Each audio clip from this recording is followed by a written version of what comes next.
The Grocer and the Parrot. There was once a greengrocer who had a sweet-voiced talking parrot. The parrot perched on a bench and watched over the shop when the owner was absent, talking to all the traders who came by. It was a very skillful parrot and would imitate the voices of all who came into the store, for its song was the best song of a parrot. But one day, it flew from the bench and upset a bottle of rose oil. And when the greengrocer came back to the store, he sat on the greasy rose oil and ruined his clothes. He was so angry, he hit the parrot on the head and knocked all the feathers off, so that its head was bald. The parrot was extremely distressed by this violence and immediately stopped talking and would not say a word to anyone again. The greengrocer was terribly guilty and upset by what he had done to the parrot. What would he do? The parrot had helped his business so much, and now he could not make amends, even though he tried everything. Prayers, gifts, treats. The parrot remained silent. One day a bare-headed dervish came to the store, his crown so bald that it looked like a bull. The parrot was intrigued and spoke to the dervish, saying, "Hey you, were you mixed up with the greengrocer? Did you upset a rose oil bottle?"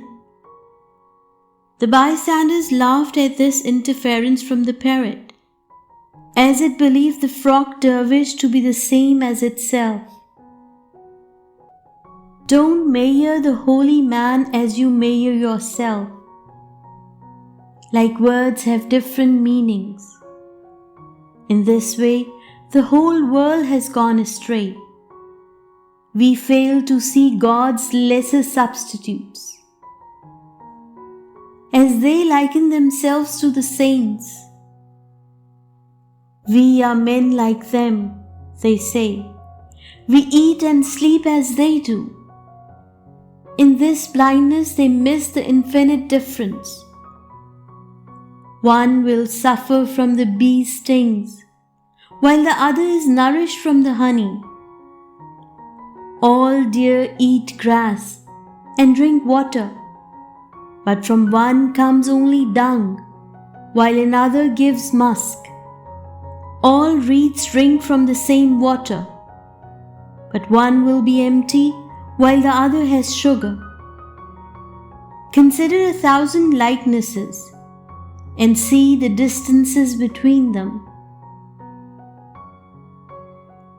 Here there may be fertile soil, and there may be dirt. Here is an angel, and there a wild beast. Who knows the difference but a being with taste? The difference of brine and sweetness. We see magic and miracle and think that both are founded on deceit. There is many a devil with the face of Adam, and we are so easily decoyed by the wrong song. The wild man will steal the song of the dervish and chant spells at the innocent. The holy man's work is light and heat, while the wild man's trickery is shameless. Don't measure the holy man as you measure yourself. Like words have different meanings.